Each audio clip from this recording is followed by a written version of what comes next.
mengikuti podcast, yaitu podcastnya kita ada kedatangan tamu spesial yaitu dari jurusan FIK Departemen Kesehatan dan Rekreasi. Mereka itu seorang atlet ternyata guys. Podcast hari ini sangat menarik, judulnya yaitu upaya implementasi nilai-nilai Pancasila. Marilah ikuti podcast kami hari ini.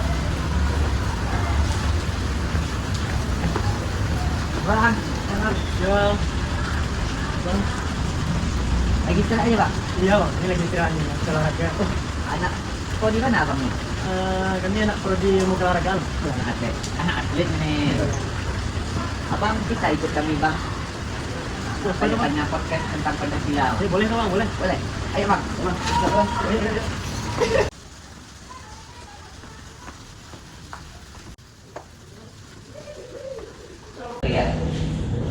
Halo, Kak. Halo, Baik, Kak.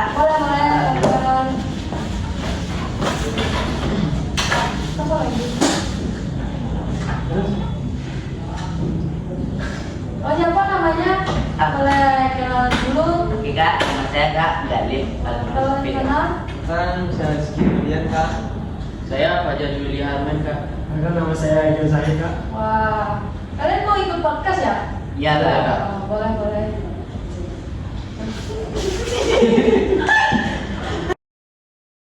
Oh, ketemu teman-temannya dari mana nih? Nih kakak, kami ketemu tadi, mereka lagi istirahat kakak. Oh, Mereka ini para atlet kakak, atlet apa tuh? atlet lari kak. Oh, Ini kalau kakak mau rasa dikejar dengan mereka nih kak. ternyata bagus juga ya. Ya, Dari Fik ya? Iya, Kak. Oh. Udah mengikuti event apa ya aja? Sudah banyak kak. Sekarang di lari pang lari itu. Sangat bagus sih.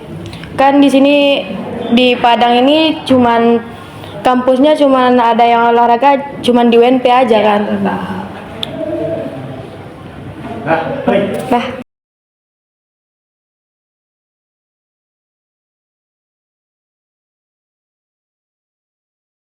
tidak berlama-lama, mari kita mulai aja kan paketnya. Ya boleh kak. Materi pertama dari kamu ya? Ya. Oh, itu bidang ideologi dan politik. Yes. Ya? Yes. Oke. Kalau dari saya, bagaimana peran Pancasila dalam mengikuti identitas politik nasional di tengah dinamika global? Oke, terima kasih kak. Baiklah, Pancasila berperan sebagai fondasi ideologis yang kokoh untuk menjaga identitas politik Indonesia. Oh, bagus juga ya. Kalau apanya kayak gimana ya? Apa yang bisa dilakukan pemerintah untuk mencegah polarisasi politik dengan pendekatan nilai Pancasila? Oke, untuk polaritas politik memang ancaman serius kan, terutama di era media sosial nih. Pemerintah bisa mencegahnya dengan mengintegrasikan Pancasila sebagai alat pencegahan aktif. Pertama, tingkatkan pendidikan Pancasila di sekolah dan kampanye publik untuk menanamkan nilai seperti toleransi dari sila kemanusiaan dan membantu dan musyawarah dari sila kerakyatan. Oh, kayak meningkatkan pendidikan gitu ya? Ya, kakak. Juga. Sejauh ini mana politik warga mencerminkan nilai dokumentasi Pancasila? Gimana caranya? Dari partisipasi politik warga di Indonesia cukup baik, mencerminkan demokrasi Pancasila, khususnya nilai kerakyatan yang menekankan musyawarah dan perwakilan. Kayak kita harus mencerminkan sebagai warga negara gitu. Iya, kan, dengan demokrasi seperti pemilihan umum. Kak. Oh, bagus juga kalau bahas bidang ideologi dan politik itu. Ya, bagus sekali ya. Baiklah. Oh iya, selain bidang ideologi dan politik, kita juga ada bidang sosial ya. Bidang sosial itu saya mau nanya kayak bagaimana nilai kemanusiaan Pancasila dapat membantu mengatasi masalah di masyarakat. Nilai kemanusiaan yang tercermin dalam sila kedua. kemanusiaan yang adil dan beradab. Inti dari sila ini, manusia memiliki martabat yang sama tanpa memandang suku, agama, ras, dan atau golongan.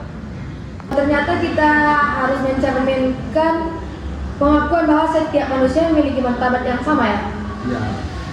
Ya udah lanjut, apa contoh nyata penerapan gotong royong dalam konteks sosial modern? Misalnya di kota besar seperti di Padang ini kan juga ada, ini kan termasuk kota juga kan.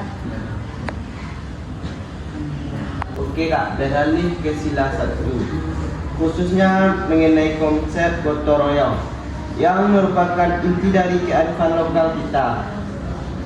Konsep ini sering dianggap mudah diterapkan di desa, namun sulit di kota.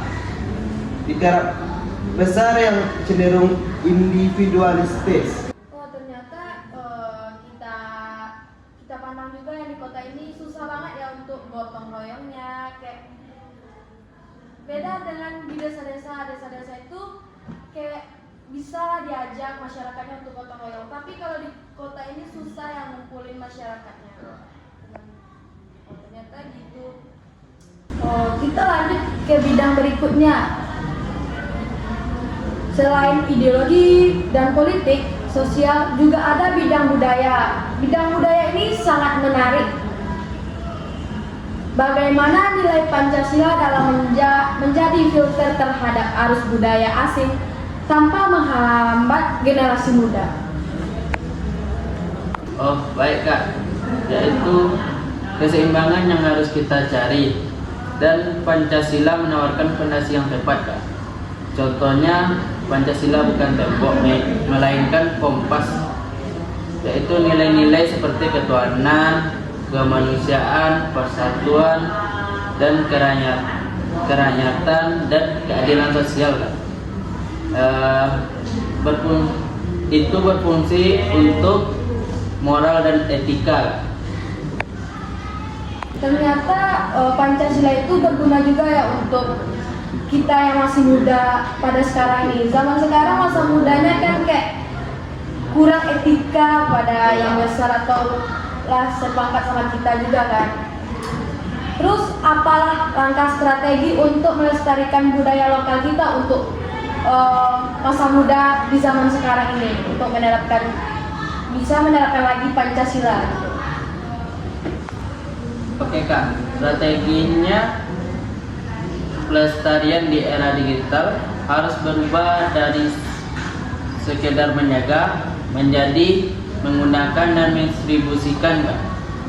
Ada 3 pilar utama, yaitu yang pertama digital konten dan akses, yang kedua revitalisasi melalui generasi muda, yang ketiga inkubasi ekonomi kreatif Kak. Itu Kak.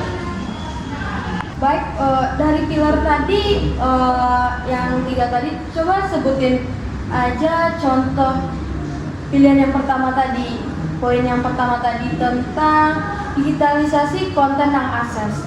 Gimana contohnya pada zaman sekarang? Contohnya seperti mengubah arsip menjadi aset digital Kak. Semua warisan budaya seperti lagu daerah, tarian, manuskrip, dan cerita rakyat Kak harus kita digitalkan menjadi format yang mudah diakses Kak.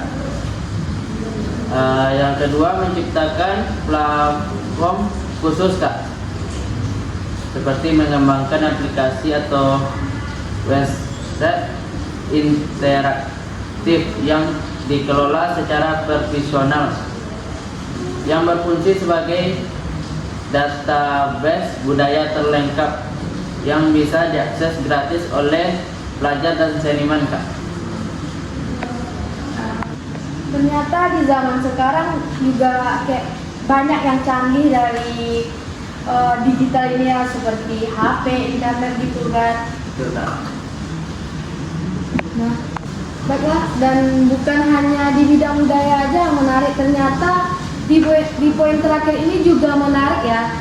tentang bidang pertahanan dan keamanan dalam kurung itu disingkat sebagai Hankam gitu di dalam Pancasila.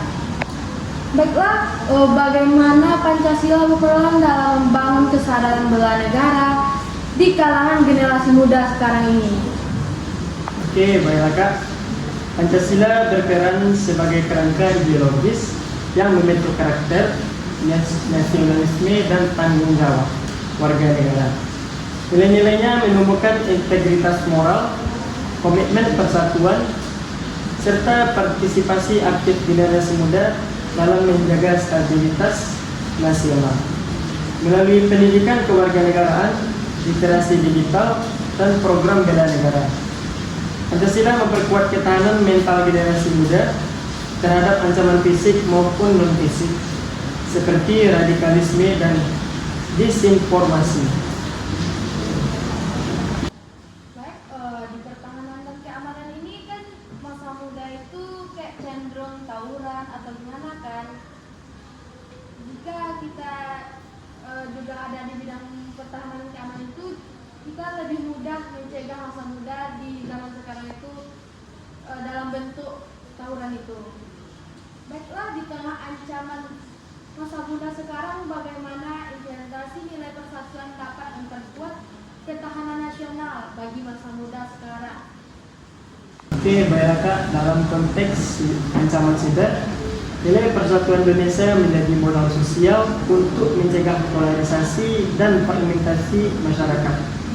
Penguatan literasi informasi, etika digital, serta kolaborasi antara pemerintah, komunitas teknologi, dan masyarakat merupakan bentuk implementasi nilai persatuan yang menjaga kohesi sosial.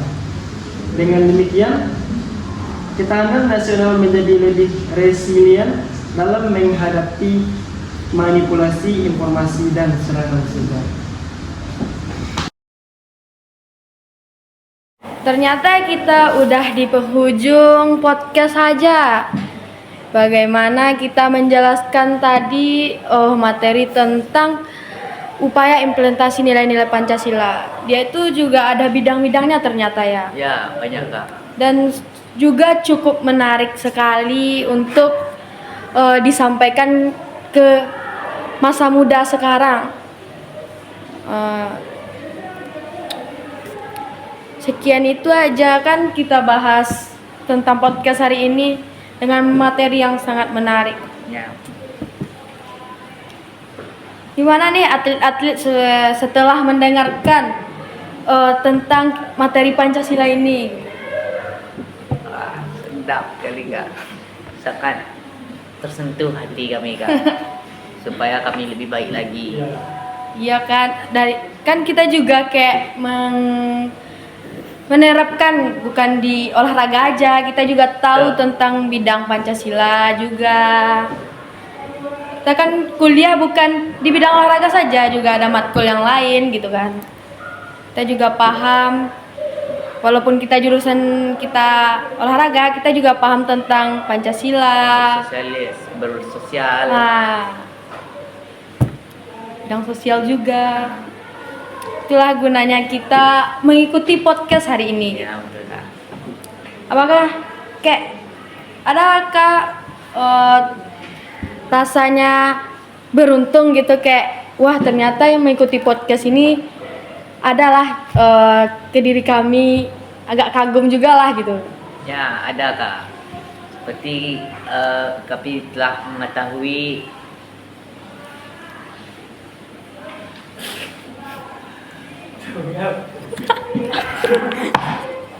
aku udah ada tadi, cuma hilang lagi. Saya dong kasih pantun gitu. Baiklah, hari juga udah sore juga, atlet ini kalian juga siap latihan juga kan, kayak capek juga langsung ngikutin podcast ini. Ada pantun tak dari teman-teman atlet ini? Kan bagus juga kalau gitu, sebelum kita tutup podcast hari ini.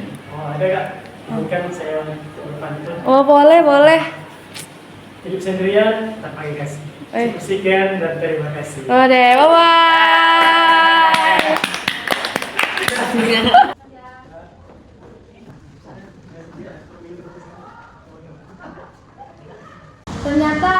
sudah siap juga podcast hari ini dengan materi yang sangat menarik juga.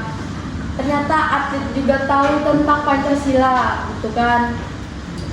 Sekian dari saya sebagai host. Kalau ada kata-kata saya yang salah, mohon dimaafkan. Bye bye.